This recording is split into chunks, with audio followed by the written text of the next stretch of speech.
সকালে আধা ঘন্টা, বলেন না, সকালে আধা ঘন্টা, বিকালে কথা কয় না কা, সকালে আধা ঘন্টা, বিকালে আধা ঘন্টা বইলেন। বৈশা চোখটা বন্ধ করবেন, কোন দিকে ফিরা বইবেন? বাইতুল্লাহ শরীফের দিকে। না, কোন দিকে? কোন মাজারের দিকে নয়, কোন কবরের দিকে নয়, কোন ব্যক্তির দিকে নয়, কোন পীরের দিকে নয়, কোন টাকাওয়ালার দিকে নয়, ক্ষমতাওয়ালার দিকে নয়, ইট পাথরের দিকে নয়, দেবদেবীর দিকে নয়। কোন দিকে ফিরে বসতে হবে? বাইতুল্লাহ। কোন দিকে ফিরে বসতে হবে? যেদিকে ফিরে আপনার নামাজ, সেই দিকে ফিরে আপনি বসবেন। কিভাবে বসবেন? ওই যে আত্তাহিয়াতুস সুরতে বসবেন। বসেন সে আত্তাহিয়াতুস সুরতে। সবাই আত্তাহিয়াতুস সুরতে তো বসতে পারে না। আমাদের দেশের লোকেরা পারে, ইউরোপের লোকেরা পারে না। কথা কন, আমাদের দেশের লোকেরা পারে, এটা একটা নিয়ামত, আলহামদুলিল্লাহ বলেন। মক্কা শরীফ প্রথম যখন গেলাম তখন দেখি যে ইউরোপ আমেরিকা থেকে যারা হজ করতে আসছে এরা সব খালি পাও একটা উপরের দিকে উড়াই এমনে বসে। কিরে বাবা তোরা এমনে কেমনে বসে? আমরা তো আত্মাহিয়াতুস সুরতে বসে গিয়ে বসে এতারা পারে, কারণ ওদের এই এক্সারসাইজ নাই। আল্লাহ শুকর, আমাদের বাঙালি মুসলমানদের মধ্যে এক্সারসাইজ আছে। যখনই কইবেন যে আত্মাহিয়াতুস সুরতে বসেন, এবারটা ঠিক বসে। ইউরোপে গিয়ে আপনি কন না, কেউ যে হুজুর ইম্পসিবল, পারবো না, সম্ভব না। পারবে না ইউরোপওয়ালা, পারবে না আমেরিকাওয়ালা, কারণ ওদের বাপদাদা সেই নিয়ামত দেওয়া যায় নাই। আমাদের বাপদাদা আমাদেরকে যেই নিয়ামত দেওয়া গেছে, আলহামদুলিল্লাহ বলে। আল্লাহ মেরে ভাই ও দোস্ত বুজুর্গ, তো কেমনে জানি বইবেন? আত্তাহিয়াতুস সুরতে। আত্তাহিয়াতুস সুরতে বসবেন, চোখ বন্ধ থাকবে, কোমর মেরুদণ্ড গর্দান বিলকুল সোজা থাকবে, নতুবা ঘুমে ধরবে। কন্যা কোমর মেরুদণ্ড গর্দান বিলকুল কি থাকবে? সোজা থাকবে, নতুবা কি ঘুমে ধরবে। আর আপনি সোজা রাখেন, তার ঘুমে ধরবে না। মেরে ভাই ও দোস্ত বুজুর্গ, সময় জানি কতক্ষণ বসতে হবে কইছিলাম? হ্যাঁ, বেশি হয়ে গেছে নি? কোনো বেশি হয়ে গেছে?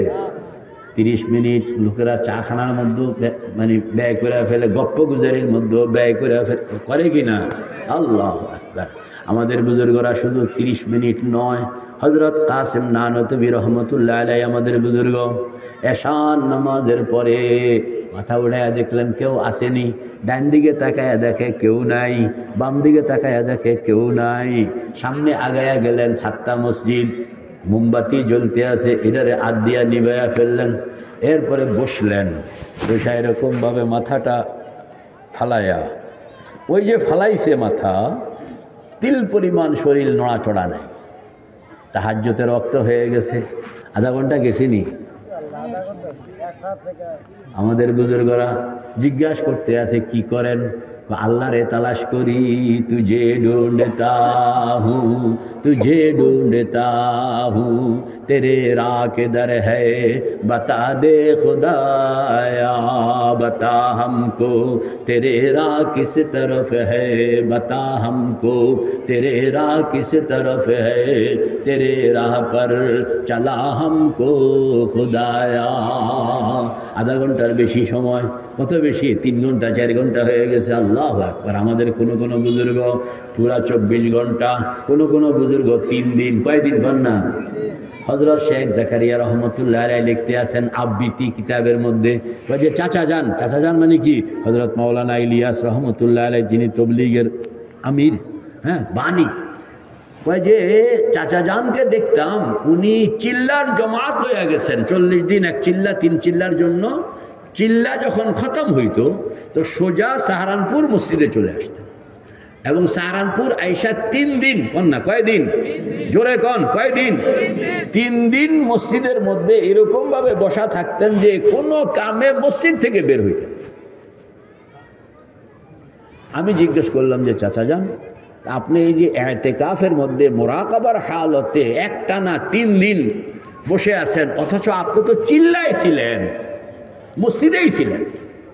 ওই যে চিল্লায় গেছিলাম, তখন কখনো কখনো মসজিদ থেকে বের হইতে হয়েছে, কারোর কারোর দোকানে যাইতে হয়েছে, কোনো ব্যক্তির সঙ্গে কথা বলতে হয়েছে। এই যে বাহিরের বাতাস খারাপ, না বাহিরের যেরকম না বাইরের বাতাস, ওই যে গায়ের মধ্যে বাইরের বাতাস লাগছে, মনের অবস্থা এই জন্য চেঞ্জ হয়ে যায়। ময়লা আমরা চোখে দেখি না, তবে আল্লাহ পাক আমাদেরকে ময়লা বুঝনের জন্য, গুনাহ বুঝনের জন্য চোখ দিছেন। কোন না কি দিছেন? চোখটা ডলেন তো আপনারা, চোখটা আসেনি সবাই। এই চোখের মধ্যে শুনেন, হাতের মধ্যে ময়লা পড়ে টের পায় না, হাতও কোনো নষ্ট হয় না, এরকম ময়লা চোখের মধ্যেও পড়ে। চোখকে আল্লাহ পাক দিয়া রাখছেন যে ময়লাকে সে সামাল দেয় না। এই জন্য 1 মিনিটের মধ্যে কতবার ডিস্টিল ওয়াটার দিয়া আপনার চোখটাকে পরিষ্কার আপনি করতে আসেন, দেখেন তো, খেয়াল করেন তো, কয়বার মিনিটে কয়বার? মানে হালকা থেকে হালকা, যেটা কোনো মানে যন্ত্র দ্বারাও যেটাকে আপনি ধরা মুশকিল, ওই রকম ময়লাও চোখ সামাল দেয় না। এই জন্য আপনার প্রাকৃতিকভাবে, জন্মগতভাবে আপনার চোখের পাতার নিচে এখানে মেশিন বসানো আছে, ধরেন না, মেশিন কি বসানো আছে, কি পরিমাণ পানি দিতে হবে, কেমনে দিতে হবে। কোনো কারণে যদি পাতাটা না থাকলো আপনার, আর আপনি কৃত্রিমভাবে পানি মারেন, পারবেন না। কয়েকবার মারণের পরে দেখবেন চোখ আর সামাল দিচ্ছে না। আল্লাহ